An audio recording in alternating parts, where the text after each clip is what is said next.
कहते हैं ना, ठोकरें कहती हैं मारा जाएगा, लेकिन हौसला कहता है देख लेंगे। तो बस इसी मजबूत इरादे के साथ चलिए आज की तैयारी शुरू करते हैं। वेलकम बैक दोस्तों। तो चलिए शुरू करते हैं आज के लेटेस्ट करंट अफेयर्स जो आपके एग्जाम के लिए बहुत ही स्पेशल होने वाले हैं। आज हम कुछ सबसे जरूरी टॉपिक्स को गहराई से समझेंगे, सीधे मुद्दे पर आते हैं, नजर डालेंगे। तो चलिए शुरू करते हैं हमारे पहले टॉपिक से, नोबेल पुरस्कार। हम सिर्फ ये नहीं जानेंगे कि इस साल कौन जीता, बल्कि उन्हें याद रखने के लिए कुछ ऐसी मजेदार ट्रिक्स भी सीखेंगे कि एग्जाम में सवाल आते ही आपको जवाब याद आ जाए। चलिए नोबेल प्राइज के बारे में कुछ बेसिक मगर बहुत जरूरी बातें जान लेते हैं। इनकी शुरुआत हुई थी 1901 में। इकोनॉमिस्ट का प्राइज ये बाद में 1968 में जोड़ा गया था। अवार्ड सेरेमनी 10 दिसंबर को होती है, जो अल्फ्रेड नोबेल की डेथ एनिवर्सरी भी है। अब एक बात याद रखिएगा, शांति का पुरस्कार ओस्लो नॉर्वे में दिया जाता है और बाकी सारे स्टॉकहोम स्वीडन में। ये पॉइंट्स एग्जाम में सीधे सीधे पूछे जाते हैं। तो हमारी पहली ट्रिक है मेडिसिन प्राइज के लिए। अब विनर्स के नाम थोड़े मुश्किल हो सकते हैं, है ना? तो बस ये एक लाइन याद रखिए, मेरी फ्रेंड सीमा को मेडिसिन दो। चलिए देखते हैं ये काम कैसे करती है। इन्हें ये अवार्ड इम्यून सिस्टम टॉलरेंस पर रिसर्च के लिए मिला है। मतलब हमारे इम्यून सिस्टम को ये सिखाना कि वो बाहरी सेल्स पर हमला ना करे। तो देखिए ट्रिक कैसे काम करती है। मेरी से हो गया मेरी ब्रूनकॉफ, फ्रेंड से फ्रैंक आर डी मियो और सीमा से सिमोन साइगुची। है ना सिंपल? अब बारी है फिजिक्स की। इसकी ट्रिक थोड़ी ड्रामेटिक है, लेकिन मेरा यकीन मानिए ये आपको हमेशा याद रहेगी। ट्रिक है, भौजी ने देवर को जान से क्यों मारा। चलिए देखते हैं कि ये हमें विजेताओं के नाम कैसे याद कराती है। यहाँ भौजी का मतलब है भौतिकी, देवर से मिशेल एच डेवरेट, जान से जॉन क्लार्क और मारा से जॉन एम मार्टिनेस। इन्हें ये पुरस्कार मैक्रोस्कोपिक क्वांटम मैकेनिकल टनलिंग पर काम के लिए मिला है। आसान भाषा में कहें तो क्वांटम दुनिया के अजीब नियमों को बड़े लेवल पर समझना। शांति पुरस्कार के लिए हमारी ट्रिक थोड़ी सीरियस है, लेकिन हाल की घटनाओं से जुड़ी है, तो याद रखने में आसानी होगी। ट्रिक है, कोरोना में मरने से शांति हो गई। यहां कोरोना और मरने से विनर का नाम जुड़ा है और शांति से पुरस्कार का नाम। इस साल का नोबेल पीस प्राइज मिला है वेनेजुएला की विपक्षी नेता मारिया कोरिना मचाडो को। अब देखिए, हमारी ट्रिक के कोरोना और मरने शब्द उनके नाम कोरिना मचाडो से कितने मिलते जुलते हैं। इससे याद रखना बहुत आसान हो जाता है ना? और हां, ये पुरस्कार ओस्लो में दिया जाता है, भूलिएगा मत। अच्छा, बाकी पुरस्कारों पर भी एक नज़र डाल लेते हैं। केमिस्ट्री में ज़ैरे, यागी और कितागावा को मिला है। किस लिए?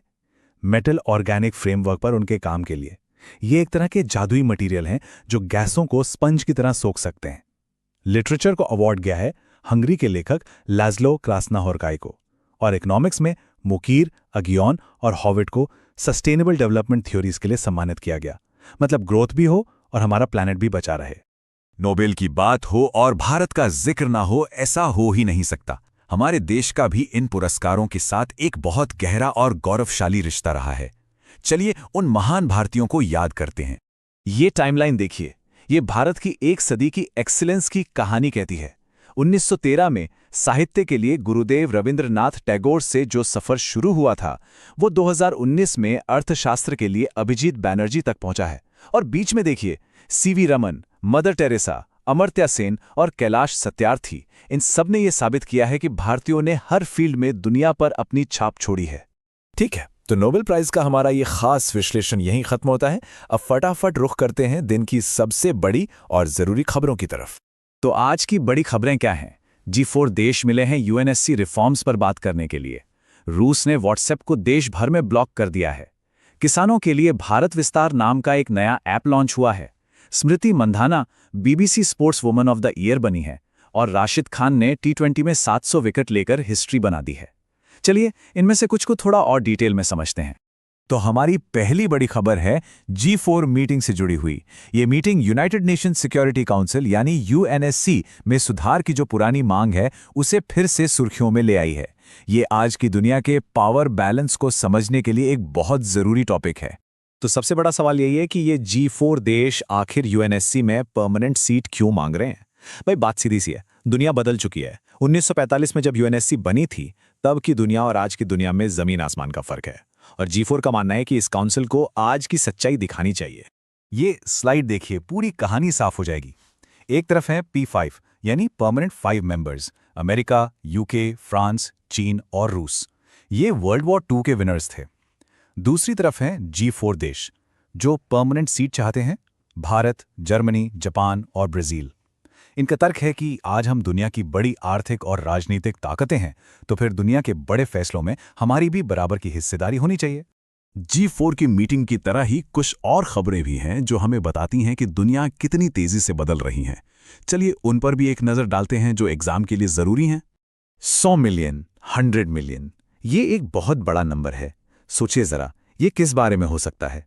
ये एक ऐसी खबर से जुड़ा है जिसने टेक्नोलॉजी और जियोपॉलिटिक्स दोनों में हलचल मचा दी है। जी हाँ, रूस ने मेटा के मैसेजिंग ऐप व्हाट्सएप पर बैन लगा दिया है, जिससे 100 मिलियन यूजर्स पर असर पड़ा है। रूस ने डेटा सिक्योरिटी की चिंता जताई है और अपने लोगों को अपना सरकारी ऐप मैक्स यूज करने को कह रहा है। ये एक और उदाहरण है कि कैसे सरकारें टेक्नोलॉजी पर कंट्रोल बढ़ा रही हैं। अब भारत से 2 क्विक अपडेट्स। पहली एग्रीकल्चर से जुड़ी है। जयपुर में भारत विस्तार ऐप लॉन्च हुआ है, जिसमें भारती नाम का एक AI असिस्टेंट किसानों की मदद करेगा। और दूसरी खबर है स्पोर्ट्स से, जहां क्रिकेटर स्मृति मंधाना को 2025 के लिए BBC Indian sports women of the year चुना गया है। साथ ही दिव्या देशमुख, इमर्जिंग प्लेयर, और अंजलि भागवत को लाइफ टाइम अचीवमेंट अवार्ड मिला है। तो आज हमने देखा कि दुनिया कितनी तेजी से बदल रही है, चाहे वो UNSC में सुधार की मांग हो या फिर देशों का अपनी डिजिटल सीमाएं तय करना। ये सब देखकर एक बड़ा सवाल मन में आता है, जैसे जैसे दुनिया का पावर बैलेंस बदल रहा है, आपको क्या लगता है अगला कौन सा बड़ा इंस्टीट्यूशन होगा जिसमें हमें ऐसे ही बड़े सुधार देखने को मिलेंगे? इस पर सोचिएगा जरूर। अगली बार तक अपनी तैयारी जारी रखिए।